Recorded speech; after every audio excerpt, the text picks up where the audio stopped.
Hello and welcome to English Today. This is DVD 9 and it's the first DVD of your lower intermediate level. And in this DVD, we'll begin with another 3 episodes of our story, That's Life, followed by our special TV programs where there will be a debate about where to live, the city or the countryside. Then we'll learn how to make strawberry whip in the cooking section. Then in the grammar section, we will study how to use the English auxiliaries. We'll also look at how to ask for permission and express obligation using must and have to. You'll also learn some important phrases for talking on the telephone, okay? So, happy viewing.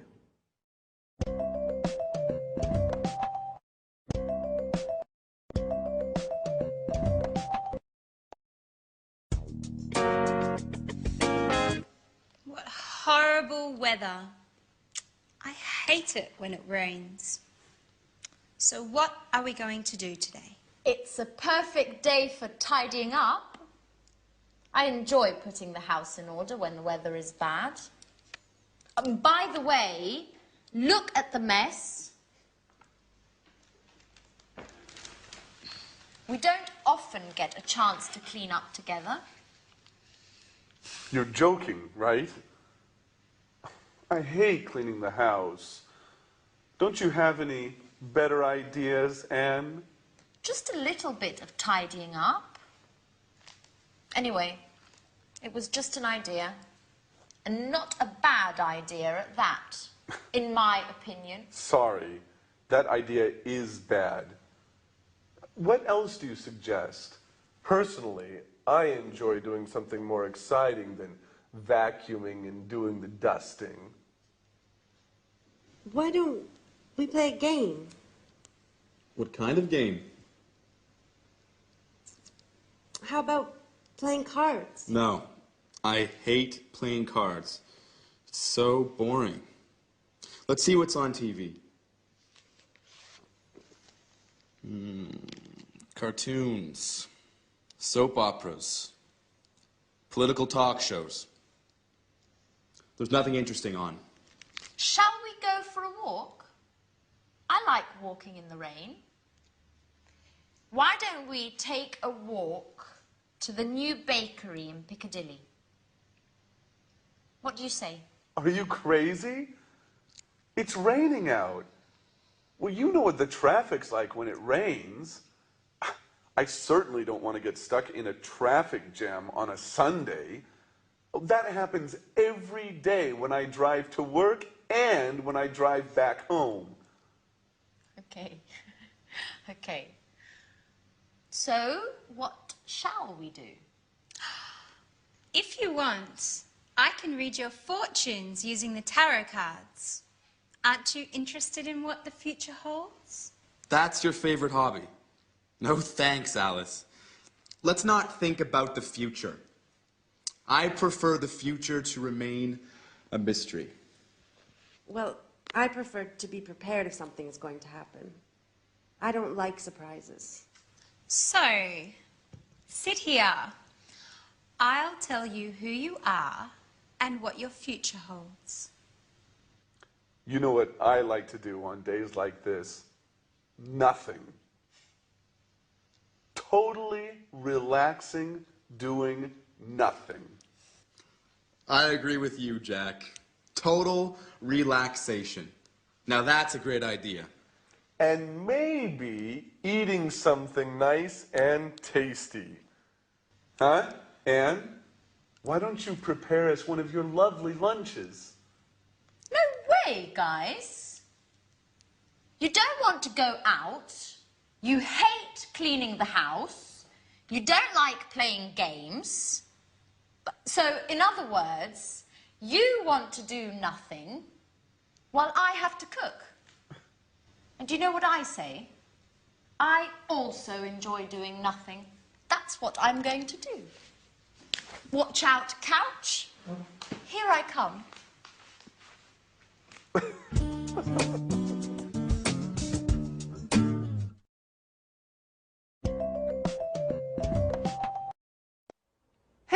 and welcome back to English Today, that live TV program where you can learn the English language.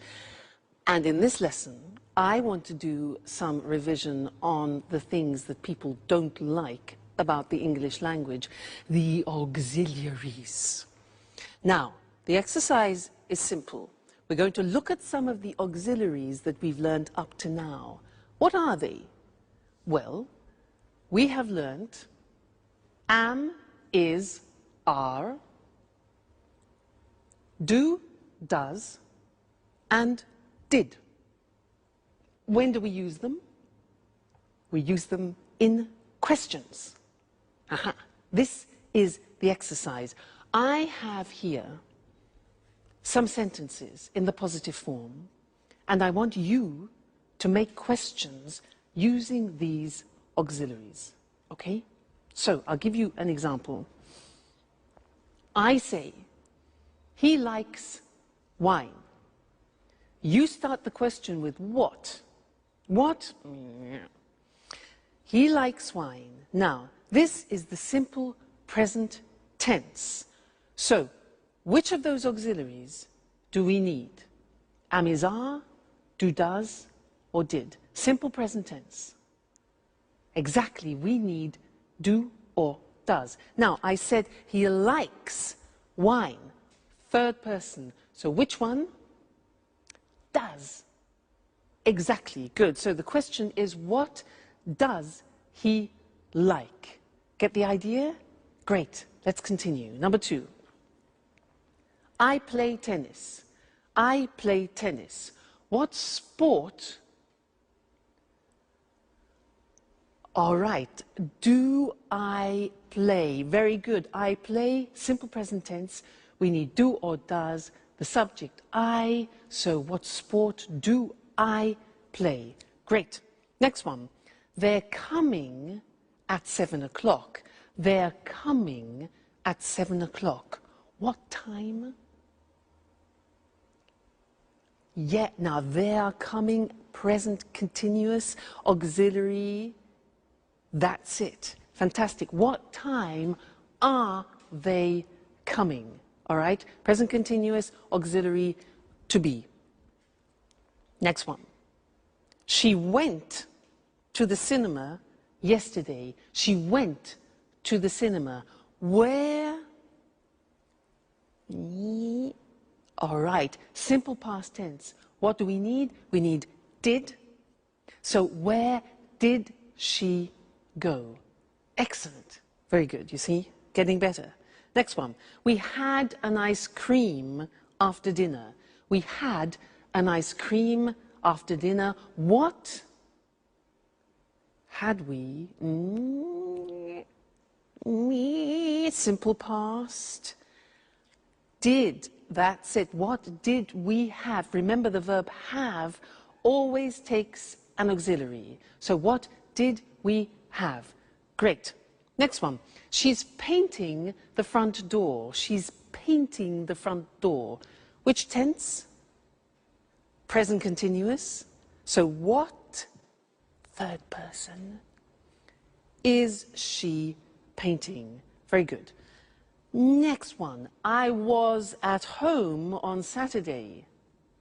This is difficult. I was at home.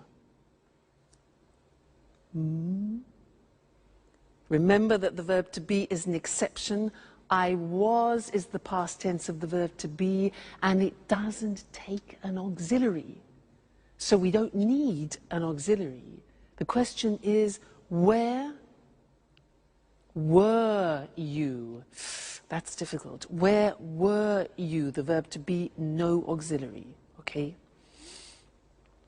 They work in Paris. What's the tense? Simple present. Good. Where do they work?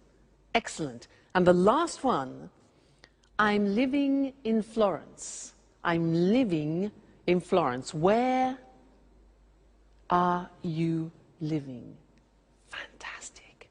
You're getting better all the time. You see, it's just a question of practice. So now let's look at the screen and see those written just to remind you once more, okay? So, He likes wine. What does he like? I play tennis. What sport do you play? They're coming at 7. What time are they coming? Present continuous.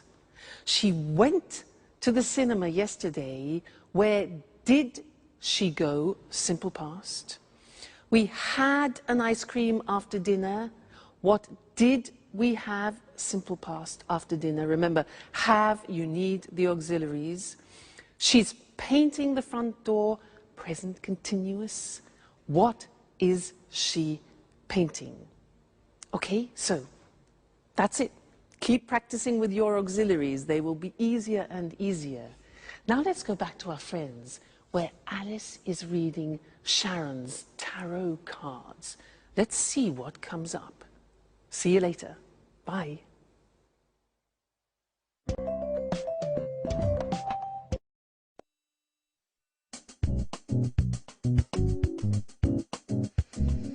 Yeah, I see. You are very shy and sweet-tempered, yet you are somewhat moody, and sometimes it seems you prefer to stay by yourself. Yeah, that's right. Sometimes I enjoy solitude. Just me and my thoughts. Yes, indeed. I see that you are worried about something, but that's not clear. I think it has something to do with a boy, or maybe it has something to do with your job. Yes, maybe you are going to get a new job. Wow. Definitely I like the second option. It's much better. But I don't know. Actually, this card means that love troubles are on their way. Sorry, Peter, but I see the shadow of another boy in your Sharon's heart. Don't be silly, Alice. Tell me more about this job instead. Okay, if you like. So you are very careful in your work, even if it seems you don't like it that much. Yeah, that's right. I like doing things right. If I can't work well, I prefer doing nothing at all. What's more, I'm very punctual. I hate being late. Yes, and you are also very modest. Thanks, Alice. Well, actually, I can't stand people who show off. They make me uneasy. Your tarot cards seem to know me very well. Well, you know, tarot cards never lie. That's why I want to investigate more about this mysterious boy. Come on, darling, they're not always right, are they? Yes, they are. I swear it. They always tell the truth. Oh, come on, girls. Stop it. How can you spend the whole afternoon talking nonsense? Why don't we do something more interesting? Why don't we all stop doing nothing and go out? Look, it has just stopped raining. How about strolling in the park? Yeah, that's a great idea. Let's go.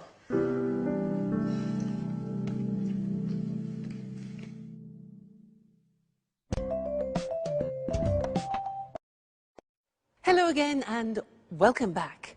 I want to continue doing some work on auxiliaries. Do you believe in tarot cards? I don't. Now, that's sort of an example of what I'd like to teach you now. Short answers in English. Usually in other languages, when you ask a question like, do you believe in tarot cards? People say yes or no. In English, it's a little bit more complicated. I can say, for example, do you believe in tarot cards? Yes, I do. No, I don't. So we take the auxiliary and we repeat it in the positive or the negative. So that's really quite strange. Other languages don't do that. As it's complicated, I want to go to the screen now and we can look at it written. It'll be easier for you. Very common. You'll hear it all the time. So, look at the example. Does he like wine? Instead of just saying yes or no, we take the auxiliary of the question and we say, yes, he does, or no, he doesn't. You see that? We repeat the auxiliary.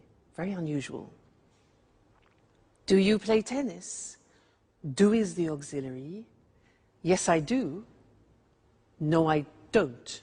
The negative, all right? So we always take the auxiliary of the question. Next one. Are they coming at 7 o'clock? We've changed tense. It's the present continuous, the auxiliary to be. So yes, they are, or no, they aren't. Are they coming at 7 o'clock? Yes, they are. No, they aren't. Next. Did she go to the cinema yesterday? Did, simple past. Repeat. Yes, she did. No, she didn't. Okay? Next one. Did you have an ice cream after dinner? Yes, we did. No, we didn't. Is she painting the front door? Is. Yes, she is. No, she isn't. Were you at home on Saturday? Now listen to this. Yes, I was. You take the verb to be and you put it in the correct form. So were you? Yes, I was. No, I wasn't. Okay? Is she in the bathroom? Is. Yes, she is. No, she isn't. Do they work in Paris? Yes, they do. No, they don't. Are you living in Florence? Yes, I am. Verb to be, are you? Yes, I am. No, I'm not. So you see, it's really quite unusual, isn't it? And it's not easy. It's not a spontaneous thing. You have to practice. So, do you understand? Yes, I do. No, I don't. All right, so those are your short answers. Have some fun with them. Keep practicing them. And I'll see you in our next lesson. Okay, bye.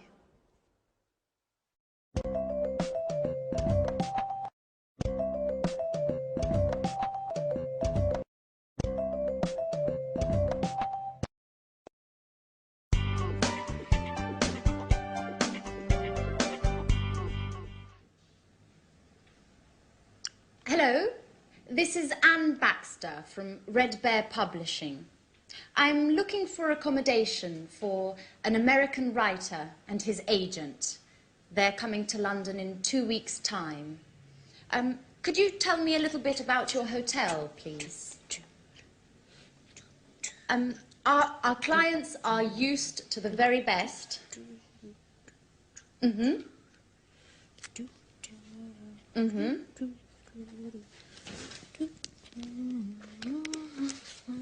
And do you also have a swimming pool? Oh. A sauna? Great. And as far as entertainment is concerned, do you have a lounge with live music?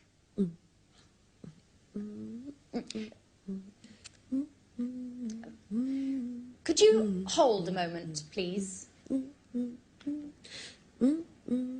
Sharon, stop humming, please.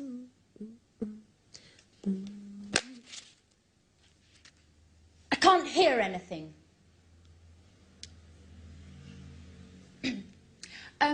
Okay, well, thank you very much for your help. I'll let you know as soon as possible. Right. Goodbye.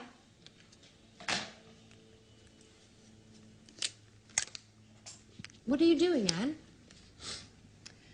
My boss asked me to book rooms for 2 of our most demanding clients. Well, they would like a quiet hotel near our publishing house. Oh, and of course, with all the creature comforts. So I'm making a few telephone calls.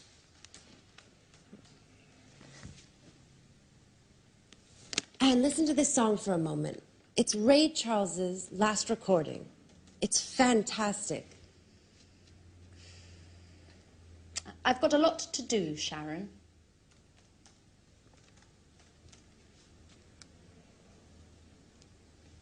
Just for 1 minute, Anne. Come on. I'm afraid I can't now. But just why don't you go over to Alice's? She's having a shower. You know, when Alice gets in the bathroom, she takes at least 2 hours. Well, do whatever you want. Just, please, get out of this room. Anne, what's the matter today? Why are you treating me so badly? That's enough, Sharon. I know everything about it. Everything about what? That you've got a lover. A lover? Are you going crazy, Anne? Oh, don't try and pretend with me, Sharon.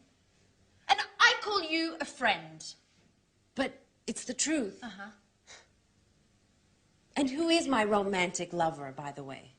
You know. I'm talking about Jack. Jack? What are you talking about? The photograph. The one where you and Jack are kissing. It's not what you think, Anne. Uh-huh. So you tell me. You know, a picture says more than 1,000 words. That photo is from 3 years ago.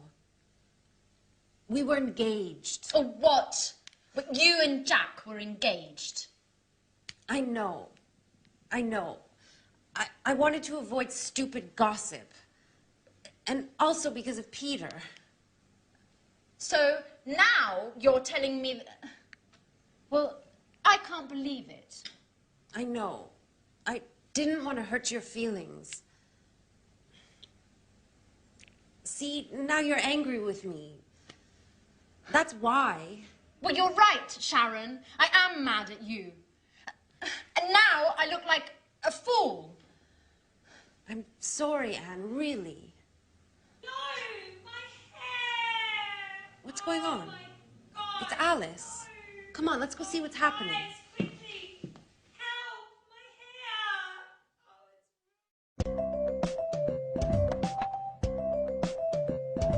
hair! Hello again and welcome back to English Today. Did you see that last episode of That's Life? Poor Anne. Well, sometimes the truth is difficult to hear, isn't it? Yeah. Oh, sorry. Sorry, I forgot to turn my phone off. This live television program. Just one moment. Hello? This is Louise speaking. Pablo, I'm afraid he's not here at the moment. Yes. Well, just one moment. I'll try and find out. Okay. Put it on hold.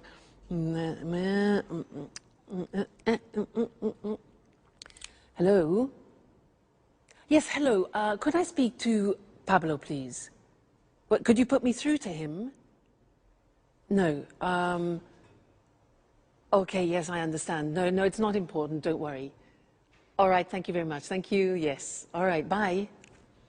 Hello? Yes, hello. I'm afraid he's not available at the moment. Yes. Would you like to leave a message?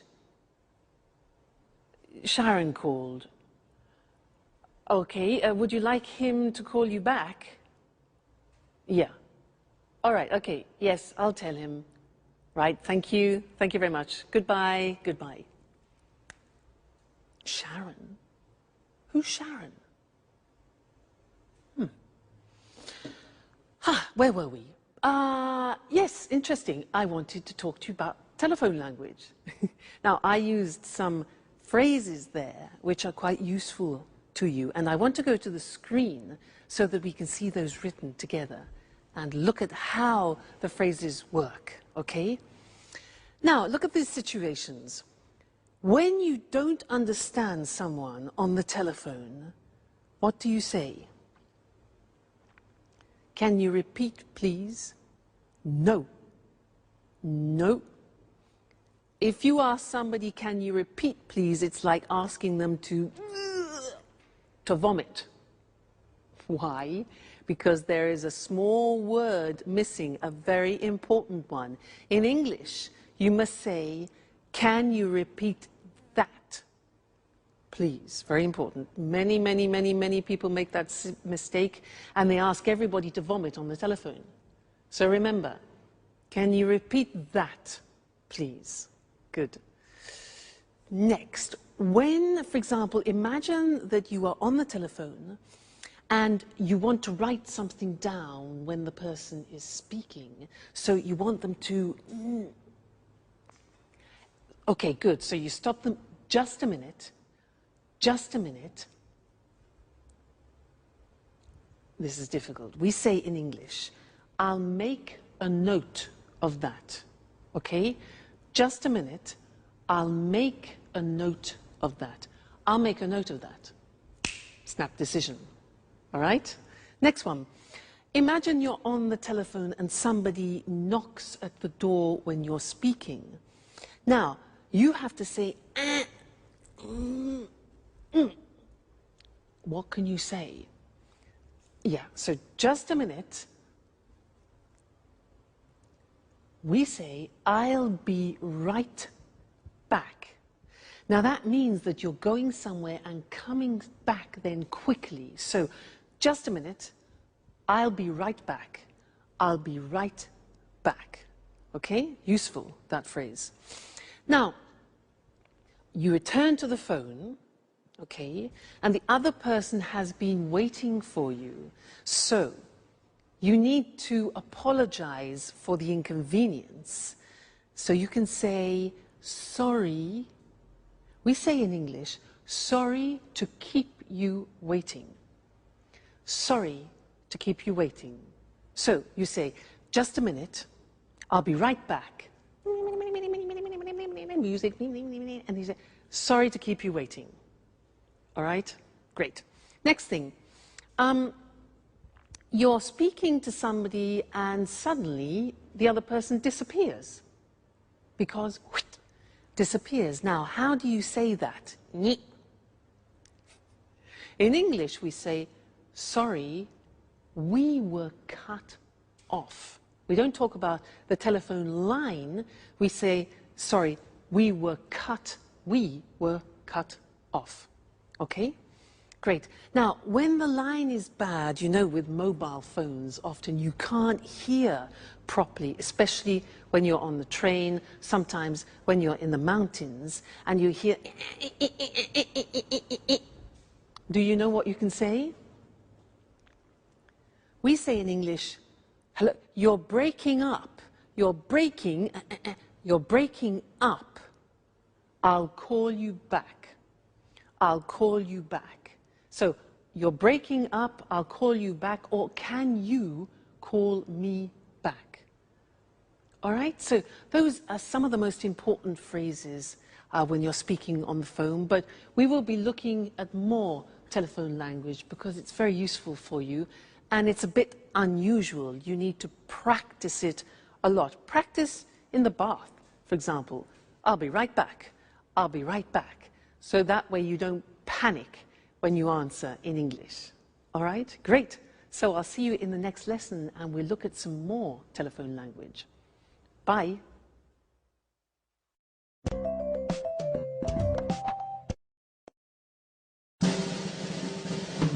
What's happening?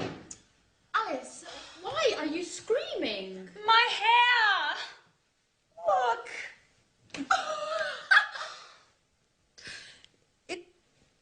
It looks...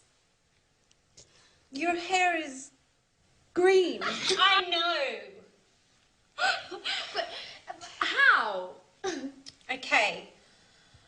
Imagine this.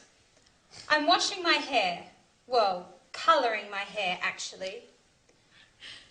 I want to change my look. My mobile rings. It's Tom. He's telling me all about this great party yesterday evening. I'm listening to his story and I don't realise the time flies. More than an hour. It's always the same old story, Alice.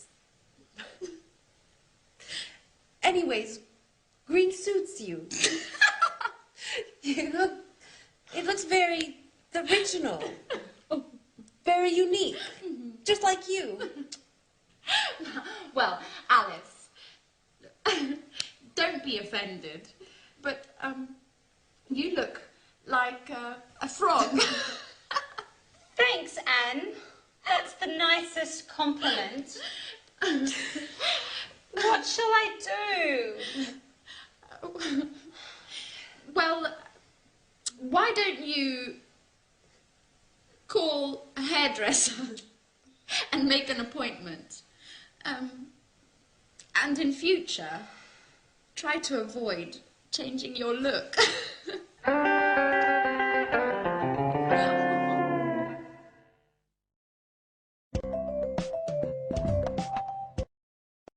Hello again and welcome back to your live TV program where you learn English.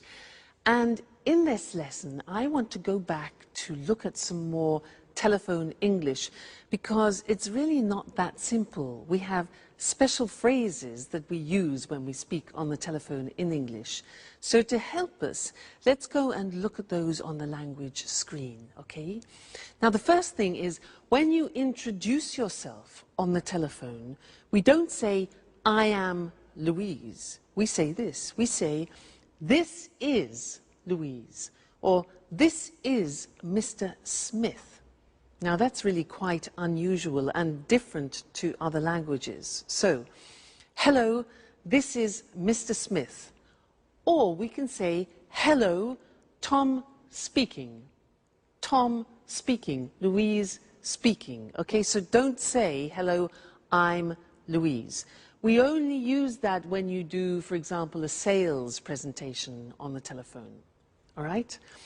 Good. Then, asking who the other person is, you can say, hello, is that Mr. Jackson? Is that Mr. Jackson? So it's like, this is that Mr. Jackson? Hello, is that Peter speaking? And not, hello, are you Peter? Okay, is that? Good. Now, you want to ask to speak to another person. So what can you say? Well, you can say, hello, I'd like to speak to John, please. I'd like to speak to John. Or you can ask the questions, can I speak? Could I speak? May I speak to the managing director? Now, remember, may is very polite, could is neutral, and can is more informal. All right? Then we could also say, good morning, could you please put me through to Mr. Smith? Now, put me through to, which is difficult to say, put me through to, is like saying in American English, could you connect me to? All right? So that's connecting people. Now, when you connect a person, you can say, just a moment, I'll put you through to him. I'll put you through to him. You need to practice that a lot. I'll put you through to him. Or, yes, Mr. Smith is in. I'm trying to connect you now. Connect is the other word. And you can say, hold on, just a moment, please. That's to ask people to wait. Okay? Good. Then leaving a message. You could say, you could ask, could you take a message, please? Could you take a message? Or can I leave a message? Then you could say, could you ask him or her to call me back? Could you ask him to call me back? All right? Then the last thing is taking a message, you can ask, can I take a message? Can I take a message? Or would you like to leave a message? All right, so there are some more fundamental and essential English language phrases that you use on the telephone, and I think you'll find them very useful. So experiment, and I'll see you again very soon. Bye.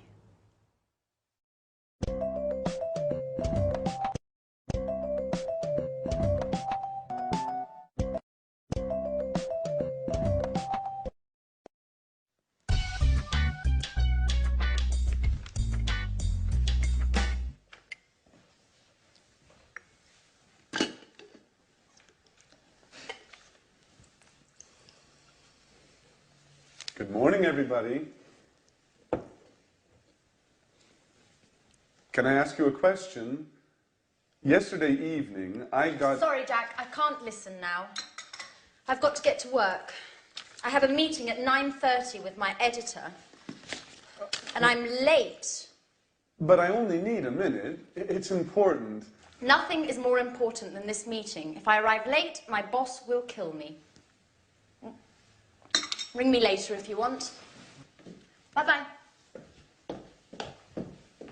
Great. Alice, can I ask you a question? Yesterday evening... No, Jack, I can't. I'm really sorry, but I have to get going too.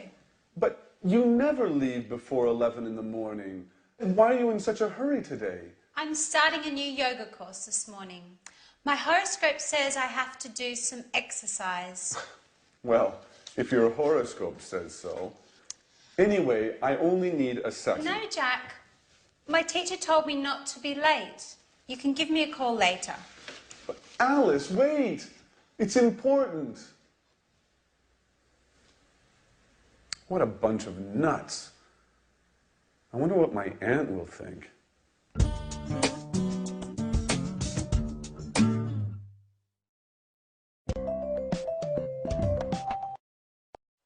Hi again. Did you hear what Jack said? He said, what a bunch of nuts. Do you know that expression in English? Because nuts has a couple of meanings. Nuts are the things that you have in an aperitif, but it's also a way of calling somebody a crazy person. You say, you're a nut, means you're crazy. Okay, I just wanted to clarify that for you. He also said, can I ask you something? May I ask you something? He wanted the girls to listen to him, and they weren't paying any attention. And I want to talk to you about these words, which are may, could, and can, because they are the three forms that we use when we ask for permission. So what's the difference between them? Now, if I say, excuse me, may I open the window because it's hot in here, may is used in more formal situations. If I use could, it can be used in any situation. It's neutral. So, for example, could you lend me your pen? And can is used in more informal situations. Imagine you're at home, you're having dinner, you want the salt, so you can ask, can I have the salt? Less formal. So let's go to the screen and see those written, see the differences. We talked about it already, actually, when we looked at telephone conversations. So, formal situations, may I, and we can also say, may we. May I, may we. May I ask you a question? May I offer you something? And may I have this dance? So remember, may for formal situations, it's very polite, okay? Then could for neutral situations, which means you can use it in any situation, really. Could I use your phone, please? Could I change the appointment? And could we meet later? All right, so very useful verb. It's good in all situations. And then can you pass me the salt? Please, more informal with your friends, your family, people you know well. Can I have some wine, please? And can I borrow the car tonight? So, those are the examples, all right? May, could, and can. So, remember, depending on who you are talking to, make that choice. May, could, or can. Let's go back to that life. The girls are exhausted, and Jack has a surprise for them. Let's see what it is. Bye.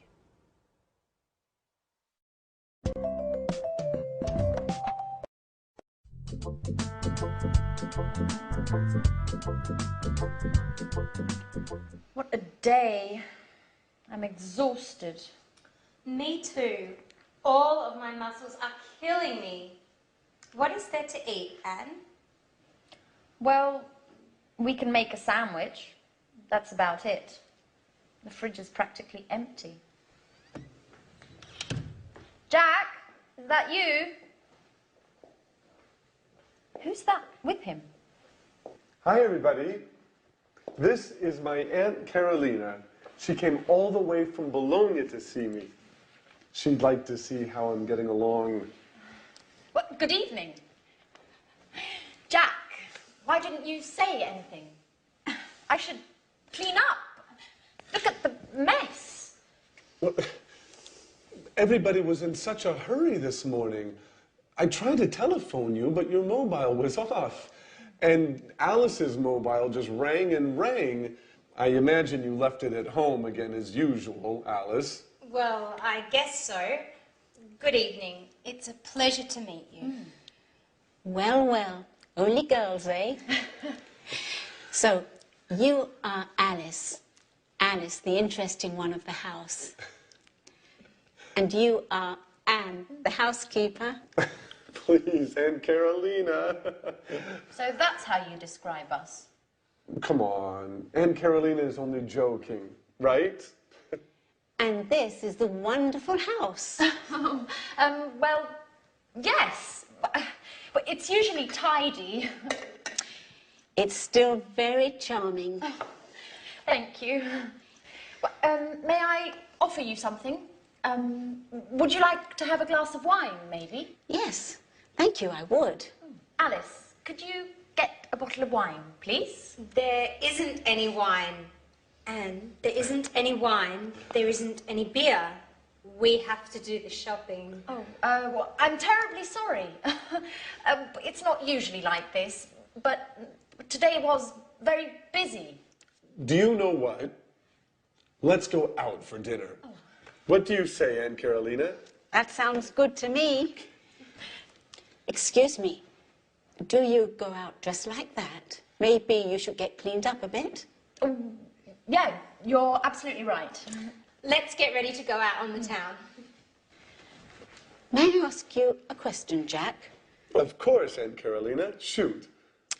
Do you really think it's such a good idea to live together with all these women?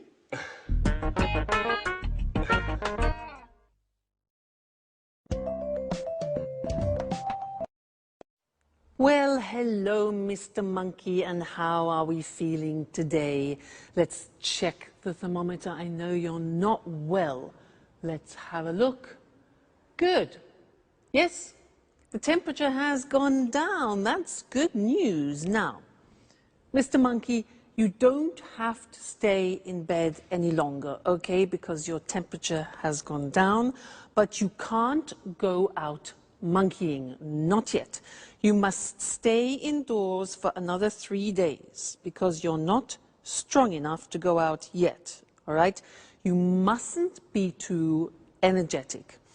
You can have relaxing baths and you can eat whatever you want, but you mustn't have any alcohol, okay, because you haven't finished your antibiotics and it could have a disastrous effect on you, all right? So you must finish your cycle of tablets. Now, let's see what else. Oh, yes, and you must drink a lot of water, maybe 5 liters a day, if you can manage that, okay? good. So, oh, and you don't have to pay me until you're better, okay, Mr. Monkey? So, take very good care of yourself, and I will come back tomorrow and check on your condition again, okay? So, goodbye, Mr. Monkey. See you tomorrow. I became a nurse to show you other ways of using modal verbs. Now, so far we have studied can, could, and may. And these are verbs which help to change the meaning of the verb which comes after. They're called modal verbs. And here we were using verbs of obligation. Very interesting. Let's look at the screen and see those. Now, let's first go back to permission. Remember, we talked about can is a form of expressing permission, and I was giving him permission to do things. For example, you can eat whatever you want, you can go for walks, and you can't, however, that's not giving permission, you can't go monkeying or you can't go to work, all right? Then I talked about obligation, and this is very interesting. I used the verb must. Must followed by an infinitive without to. So, for example, you must finish the tablets, you must relax, you must stay at home for 3 days, and you must look after yourself. Now, that in English is how you express obligation, something which is you are obliged, forced to do, all right? It's a strong verb in English. Now, the opposite, mustn't, means prohibition. If you do that, okay, so very strong verb. You mustn't drink alcohol. You mustn't do anything energetic. And you mustn't jump about, all right? So must and mustn't. Must, obligation, mustn't, prohibition. Then I said something else. I said, you don't have to stay in bed. Now that's very interesting because that's optional obligation. And it's the same as saying you don't need to stay in bed. You don't have to stay in bed. It's optional. Or you don't have to stay indoors. I also said, you don't have to pay me. It means it's not necessary. So that's optional obligation with have to. So that's an important lesson. Must, mustn't, and have to as different ways of expressing obligation. Great. So now you have to study more English. You must read and watch your English lessons, okay? And I must see you again next time. Okay then, goodbye.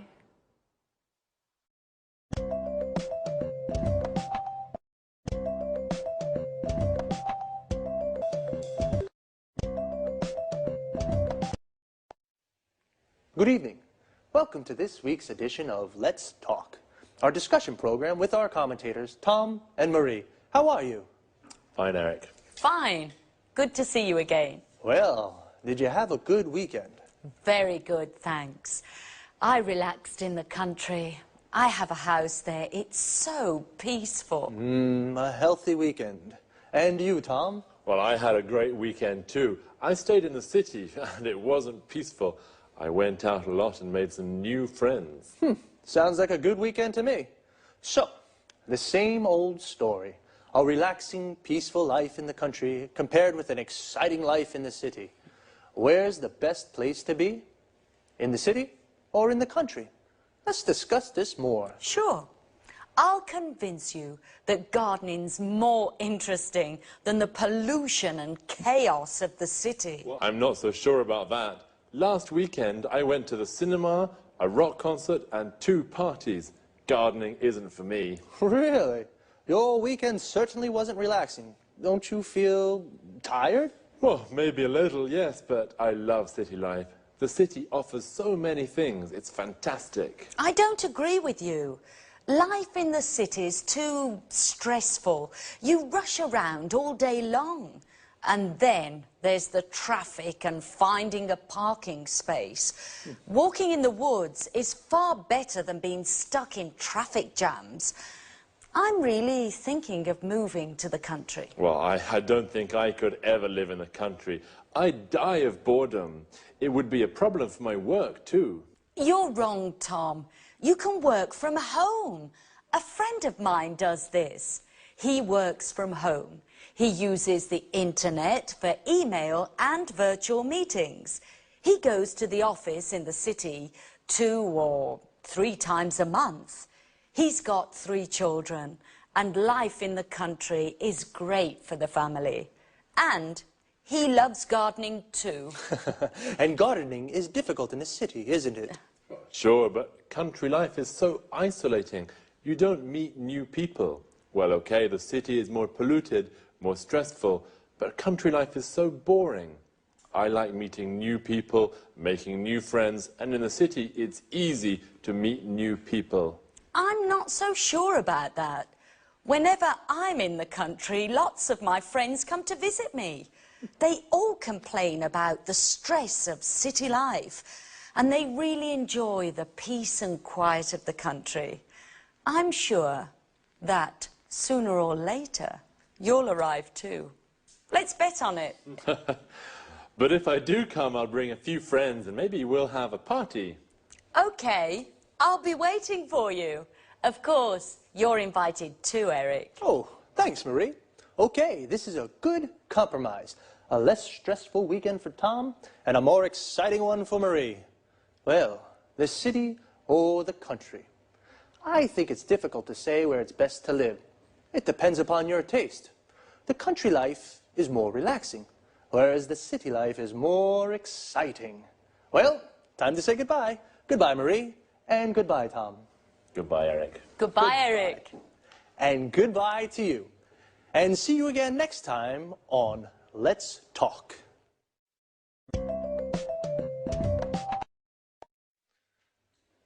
Did you notice how we call life in the city, city life, and life in the country, country life? City life is more exciting, but also quite stressful.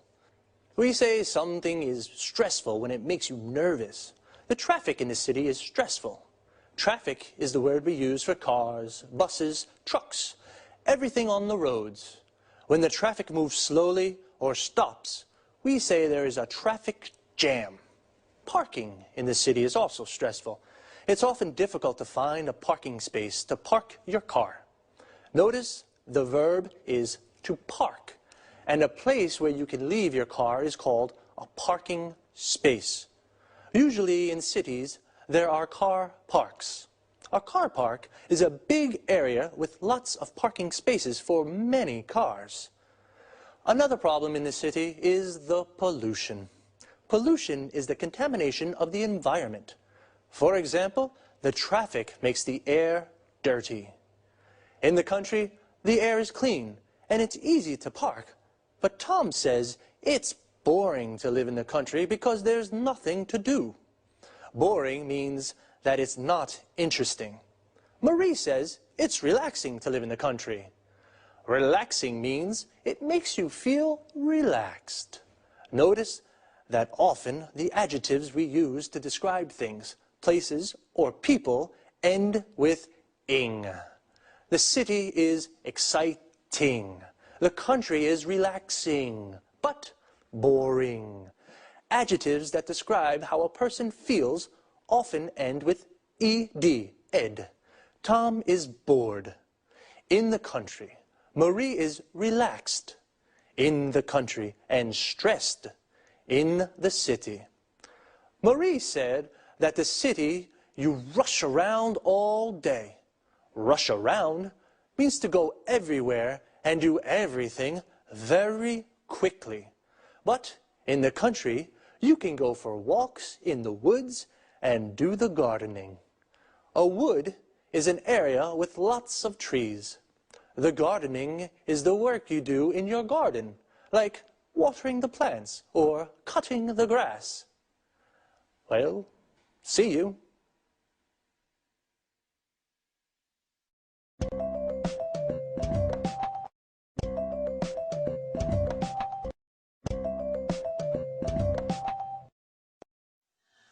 Welcome to Cooking Today.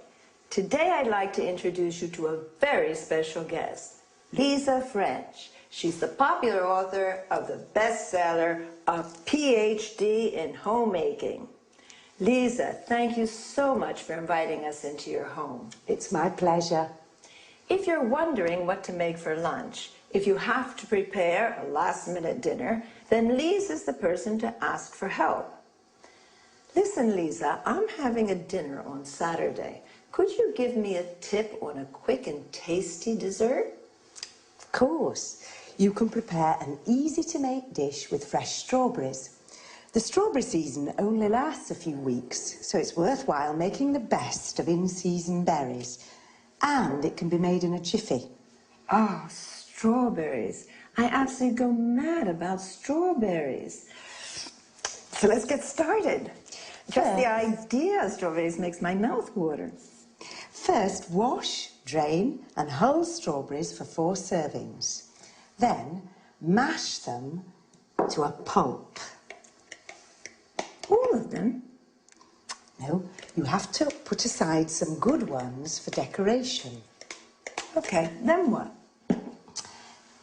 Next, whip about half a pint of cream. Then whisk 2 egg whites stiffly and fold into the cream.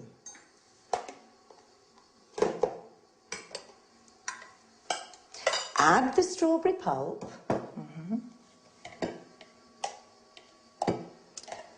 and stir in 2 tablespoons of caster sugar. Does it need cooking?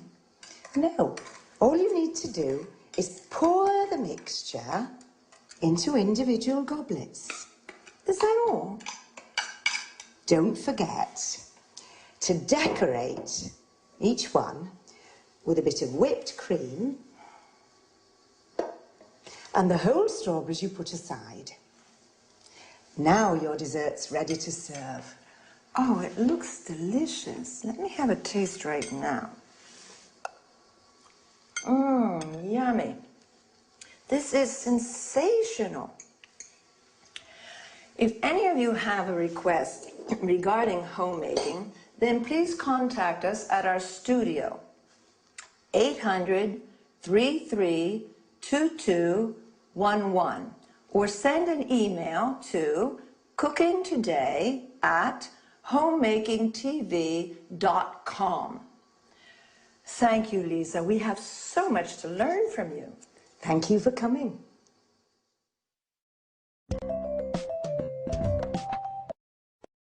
Have you enjoyed the recipe? Well, now let's go over the language used in the interview. First of all, let's explain what a homemaker is. A homemaker is an expert in all matters concerning administration and running of a household, cooking, budgeting, sewing, etc. Lisa used some typical culinary terms. Drain means eliminating excess water from food after washing or boiling. You drain pasta, vegetables, and so on. Hull means removing inedible parts from the food, like peas, beans, or strawberries. Mash means crushing some food, such as potato or carrots, into a paste. Whip means beating to a fluffy consistency, as in whipping cream. Whisk means whipping, egg whites, for example, to a froth, incorporating air or until firm. We say whisking stiffly.